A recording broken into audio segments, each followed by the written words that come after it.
Amber Heard has the most beautiful face on earth. I'll explain why, what I could possibly mean by that, and particularly I'll dissect out the cheek controversy, what they may be and how those cheeks can be achieved. I can't tell you how many DMs I've had. What are those cheeks? And I can't really tell, are people loving them or are they not really liking them? It seems to be a mixed bag. First of all, most beautiful? That is according to science. Cosmetic surgeon Dr. Julian De Silva claimed that the woman with the most perfectly proportioned face is none other than Amber Heard. Now that was before the trial in 2016, and we know beauty comes from within. But this is the math of beauty that we're talking about. Not everyone likes math, and I actually hated calculus. Not everyone agrees with the title of this video as public opinion wanes for Heard, but it allows us to see the power of math versus the inner beauty affecting what is true beauty, the heart and the soul.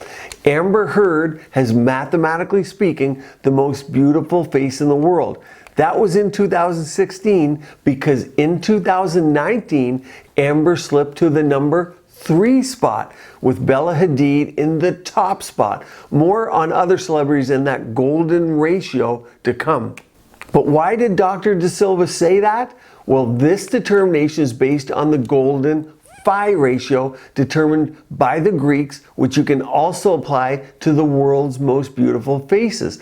This ratio, phi, is 1.618, and Dr. De Silva mapped out some of the world's most famous, and Amber Heard's came out as one of the closest to fitting this ratio 100% accurately.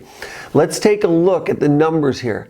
In his mapping, you can see the brow area, almost 92% mathematically perfect, eye position 92.5%, face shape 80%, nose width height 98%, lips 84.6%. Look at this, chin 99.6%. That more heart-shaped type of face.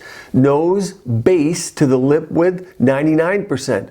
Eyebrow 87%. Forehead, a very important one, 97%. Overall golden ratio rating was almost 92%. I personally have long said that there's more to beauty than math by creating the 50-50 lip over 10 years ago. People thought I was off the wall. The lip is a perfect example of the old school golden ratio being applied.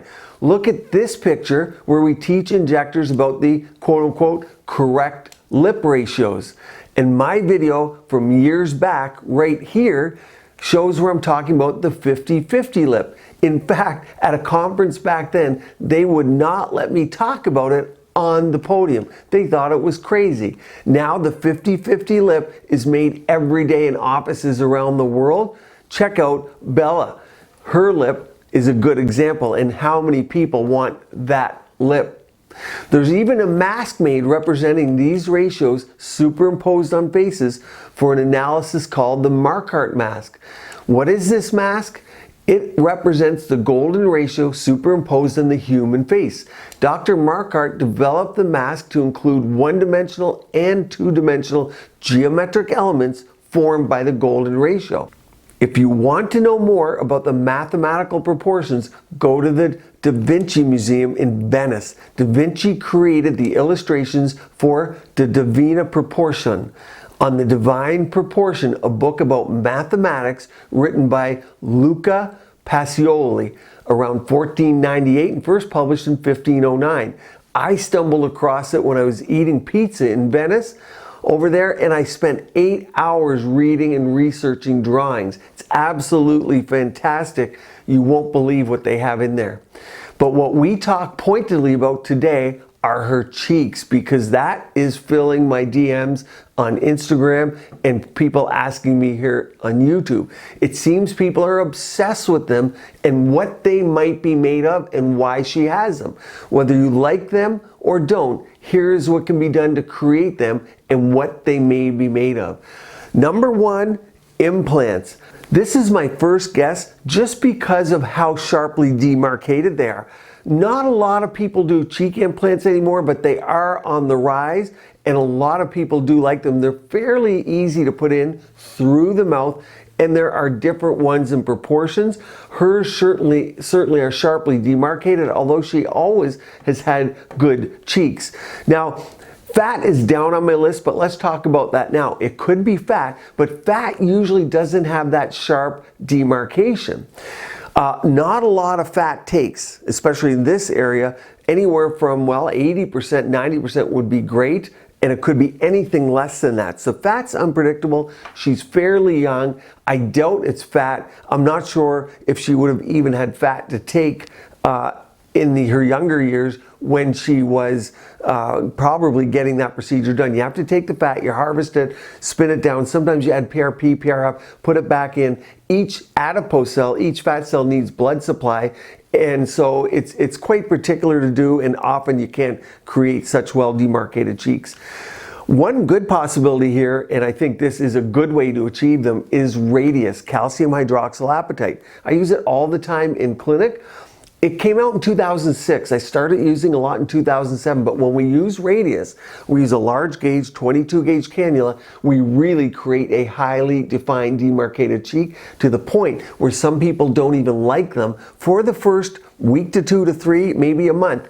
And then because 70% of that product is a carrier, there's not that much calcium in there, the cheeks settle down, but they have that demarcated look. I like Radius for this purpose. I use it a lot in the cheeks, and it is true, people do freak out the first week or two until it settles down. You just have to be prepared for that.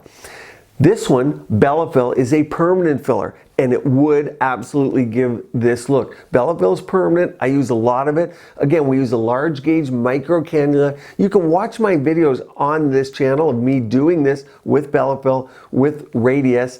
And Bellafill would give this look. It looks really good. It cannot be removed. So if she was losing some fat in the preauricular zone, that would really lead to that look over time as the submalar area, as we call it, hollows out. The things like Restylane Lift and Voluma, Restylane Lift has the highest G prime or force of all the hyaluronic acid fillers. That could do it.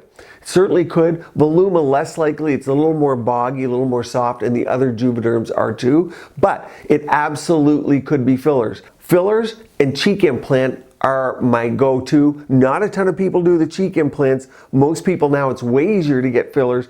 You can shape them over time.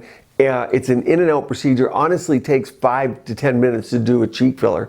Very quick through large gauge cannulas. What do you think? I want to know your opinions below in the comments. I'm sure there will be a lot. Is she the most beautiful woman in the world, or was she at the time that mask of beauty was placed on her? Let me know. Stay tuned here. Keep your skin and body beautiful, healthy, and vibrant.